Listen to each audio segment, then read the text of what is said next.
નમસ્કાર દોસ્તો, હું દર્શન રાવલ. તાજેતરમાં સુપ્રીમ કોર્ટે 24 એપ્રિલ 2026ના દિવસે એક મહત્વપૂર્ણ ચુકાદો આપ્યો અને બની શકે કે આમાંથી પરીક્ષામાં સવાલ બને. ભારતીય બંધારણમાં અનુચ્છેદ નંબર 21ને લઈ એક અગત્યનો ચુકાદો આપ્યો અને ચુકાદામાં શું કીધું કે દરેક નાગરિકની પાસે અધિકાર છે પ્રજનન સ્વાયત્તતાનો અધિકાર. અનુચ્છેદ 21નું ખૂબ બધું અર્થઘટન કરવામાં આવ્યું છે. આ માન્યું કે સુપ્રીમ કોર્ટે શરૂઆતના કેસીસની અંદર અનુચ્છેદ 21નું એકદમ સંકુચિત અર્થઘટન કરેલું હતું કે અનુચ્છેદ 21 અંતર્ગત જીવન જીવવાનો અધિકાર, એનો મતલબ થાય કે બેઝિક નીડ વ્યક્તિને મળતી હોય તો જીવન એ જીવે છે એવું કહેવાય. પણ આગળ જતા જેમ જેમ કેસીસ આવતા ગયા એમ સુપ્રીમ કોર્ટે અર્થઘટન કર્યું કે ના ભાઈ, માત્ર બેઝિક બાબતો તો પ્રાણીઓની પણ રિક્વાયરમેન્ટ છે, એની કરતાં ઉપરાંત એમને કંઈક મળવું જોઈએ. તો ગૌરવપૂર્ણ જીવન જીવવાનો દરેક નાગરિકને અધિકાર છે અને જીવન તરીકેના તમામ પ્રકારના મનોરંજન એમને મળવા જોઈએ. તો અત્યારે હાલમાં સુપ્રીમ કોર્ટમાં જે કેસ આવે છે એના ફેક્ટ્સ આપણે સમજીએ. એક નાબાલિગ છોકરી જેમની ઉંમર રહેલી 15 વર્ષની, એમણે કોઈ એક સગીર વયના છોકરાની સાથે શારીરિક સંબંધ રાખ્યા. જ્યારે એમણે શારીરિક સંબંધ રાખેલા એ સમય દરમિયાન બંનેની ઈચ્છા મરજી રહેલી હતી, એટલે કોઈ બળાત્કારનો કેસ નથી. અને એ શારીરિક સંબંધ દરમિયાન આ છોકરીને ગર્ભ રહી જાય છે અને ત્યાર પછી એમની ઈચ્છા રહેલી કે આ ગર્ભ અમારે એબોર્ટ કરી દેવો છે, ગર્ભપાત કરાવી દેવો છે. ભારતની અંદર એક કાયદો રહેલો છે વર્ષ 1971નો. વર્ષ 1971નો કાયદો જેનું નામ રહેલું છે medical termination of pregnancy act, જેને MTP તરીકે ઓળખવામાં આવે. આ કાયદો એમ કહે છે કે કોઈ પણ સ્ત્રી જેને ગર્ભ રહેલો છે એ 20 અઠવાડિયા સુધી ગર્ભપાત કરાવી શકે. 20 અઠવાડિયા સુધી એ ગર્ભપાત કરાવવો હોય તો કરાવી શકે. એના માટે કોઈ એક ડોક્ટરની એમાં અભિપ્રાય કે રાયની જરૂરિયાત રહેતી હોય તો એક ડોક્ટર જો અભિપ્રાય આપે કે હા આ ગર્ભપાત શક્ય છે તો 20 અઠવાડિયા સુધી, યાની તમે 5 મહિના સુધી સમજી શકો, તો ગર્ભને 5 મહિનાનો સમય થયો હોય ત્યાં સુધી ગર્ભપાત કરાવવો હોય તો પોસિબલ છે અને એના માટે કાયદો એલાઉ કરે છે. પણ એના માટે એક ડોક્ટરનો અભિપ્રાય જરૂરી. ત્યાર પછી 20 અઠવાડિયાથી લઈ અને 24 અઠવાડિયા સુધીમાં જો ગર્ભપાત કરાવવો હોય તો એ પણ શક્ય બને છે, પરંતુ એના માટે 2 ડોક્ટરનો અભિપ્રાય લેવો જરૂરી છે. 5 થી લઈ અને 6 મહિના સુધીનો ગર્ભ આપણે ગણી શકીએ. 20 અઠવાડિયાથી લઈ 24 અઠવાડિયે એટલે 5 મહિનાથી લઈ 6 મહિના સુધીમાં જો ગર્ભપાત કરાવવો હોય તો શક્ય બને. પણ એના માટે કન્ડિશન છે, જેમ કે આ સમયગાળા દરમિયાન 5 થી 6 મહિના દરમિયાન જો ગર્ભપાત કરાવવો હોય તો એના માટે શું કહે છે કે કોઈ એવી છોકરી છે કે જેમની સાથે બળાત્કાર થયેલો છે અથવા તો અનૈતિક સંબંધ રહેલા ને જેના કારણે ગર્ભ રહી ગયો હોય, અથવા કોઈ એવી છોકરી છે કે જે માનસિક રીતે બીમાર છે, અથવા કોઈ એવી છોકરી રહેલી છે કે જેને ગર્ભ તો છે, કોઈ સ્ત્રી અથવા છોકરી જેને ગર્ભ તો છે પરંતુ લગ્ન વિચ્છેદ થઈ ગયા છે, કાં તો છૂટાછેડા થઈ ગયા છે, અથવા તો એ વ્યક્તિ વિધવા બની ગઈ છે અને હવે એમણે ગર્ભને આગળ કેરી ફોરવર્ડ નથી કરવો. તો આ પ્રકારની કન્ડિશન હોય તો એ સમય દરમિયાન 2 ડોક્ટર જો અભિપ્રાય આપે તો ગર્ભપાત શક્ય બને. અને આ કાયદો 1971નો એમ કહે છે કે 24 અઠવાડિયા પછી ગર્ભપાત પોસિબલ નથી. 24 અઠવાડિયા એનો મતલબ એ થાય કે 6 મહિના થઈ જાય ગર્ભના, ત્યાર પછી પોસિબલ નથી, ત્યાર પછી ગર્ભપાત શક્ય ન બને.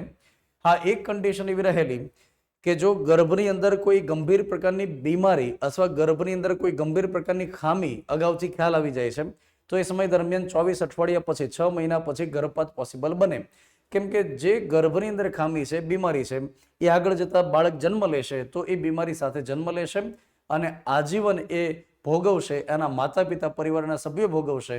તો 24 અઠવાડિયા પછી પોસિબલ બને છે. પણ એના માટે આજે મેં તમને કીધી એ કન્ડિશન તે આગળ એપ્લાય થાય. અહીંયા આગળ હાલમાં જે કેસ રહેલો છે કે 15 વર્ષની છોકરી જેને ગર્ભ રહી ગયો અને એમને અત્યારે હાલમાં ગર્ભને કેટલો સમય થાય છે તો કે 28 અઠવાડિયાનો સમય થાય છે. 28 અઠવાડિયાનો સમય, એનો મતલબ થાય કે ઓલમોસ્ટ 7 મહિના જેવો સમય આપણે કહી શકીએ ગર્ભને. તો એમણે આની અગાઉ ઘણીવાર પ્રયાસ કર્યો હોસ્પિટલમાં ને એમાં, પણ ડૉક્ટરે ના પાડી કે આને 7 મહિના થઈ ગયા તો હવે પોસિબલ નથી કે એબોર્શન થાય. ત્યાર પછી એ છોકરી માનસિક રીતે એકદમ તણાવની અંદર રહેતી, સ્ટ્રેસની અંદર રહેતી. એમણે 2 વખત સુસાઇડ કરવા માટે પ્રયાસ કર્યો આને લઈ અને ત્યાર પછી એમણે દિલ્હીની હાઈકોર્ટમાં અરજી કરી. દિલ્હી હાઈકોર્ટે નકાર્યું કે આમાં એબોર્શન શક્ય નથી, કાયદાની વિરુદ્ધમાં છે. અને ત્યાર પછી એના ભાગરૂપે અપીલ કરવામાં આવી, હાઈકોર્ટના ચુકાદાના ભાગરૂપે અપીલ કરી સુપ્રીમ કોર્ટમાં. સુપ્રીમ કોર્ટમાં 2 જજની બેન્ચ બને છે. એમાં એક જે જજ રહેલા હતા એનું નામ છે BV નાગરત્ન અને ત્યાર પછી બીજા જજનું નામ રહેલું છે ઉજ્જવલ. આ બંને જજની બેન્ચે અત્યારે હાલમાં મહત્વપૂર્ણ અર્થઘટન કર્યું છે કે જે છોકરીની ઉંમર 15 વર્ષની છે, જે નાબાલિગ છે, જે માનસિક રીતે અસ્વસ્થ અત્યારે મહેસૂસ કરે છે અને એમની માનસિક કોઈ ગણતરી નથી કે ગર્ભ આગળ વધે, જો આ કન્ડિશનની અંદર ગર્ભ આગળ વધે, બાળકનો જન્મ થાય તો એ માતા માટે નુકસાનકારક છે અને જે બાળક જન્મ લેશે એની માટે પણ નુકસાનકારક છે. ગર્ભમાં રહેલા જે જીવ છે એની જે ઈચ્છા હોય એની કરતાં વધુ ઈચ્છા મહત્વની ધરાવે છે એની માતાની. દરેક નાગરિકને પ્રજનન સ્વાયત્તતાનો અધિકાર રહેલો છે કે પ્રજનનનો મતલબ થાય કે આગળ કોઈ જીવને જન્મ આપવો, એ પ્રજનન છે. પ્રાણી માત્રની અંદર પ્રજનનની પ્રક્રિયા દ્વારા જીવ સૃષ્ટિ ટકેલી છે. તો હવે એ પ્રજનનના માધ્યમથી કોઈ બાળકને જન્મ આપવો કે ન આપવો એ એની માતાની પોતાની સ્વાયત્તતા રહેલી છે. તો આ કન્ડિશનમાં કે જ્યારે કોઈ છોકરી નાબાલિગ હોય, હજી મેચ્યોર નથી, તો પછી એની માનસિક સ્થિતિને આપણે ધ્યાનમાં રાખીએ કે જેમણે 2 વખત અગાઉ સુસાઇડ કરવા માટે પ્રયાસ કર્યો, તો આપણે સમજી શકીએ કે આગળ જતાં જે બાળક જન્મ લેશે એનું ભવિષ્ય શું થાય.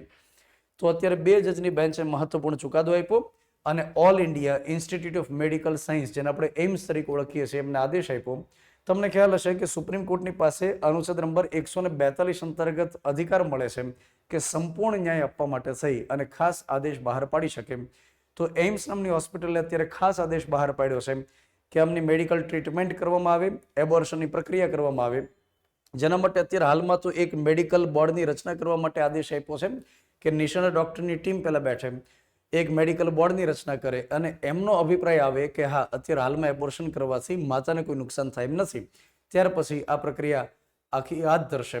આપણા માટે જે મહત્વનો મુદ્દો રહેલો છે એ કે અનુચ્છેદ 21 અંતર્ગત તાજેતરમાં સુપ્રીમ કોર્ટે શું અર્થઘટન કર્યું, આવા સવાલ પરીક્ષામાં આવે છે. તો પ્રજનન સ્વાયત્તતાનો દરેક નાગરિકને અધિકાર છે એ વિગત આપણે યાદ રાખીએ. તો આ મહત્વની બાબત સાથે આપણે ભેગા થયા હતા. વધુ આ પ્રકારના વિડીયો સાથે આપણે મળતા રહેશું. જય હિન્દ, જય ભારત. Thank you.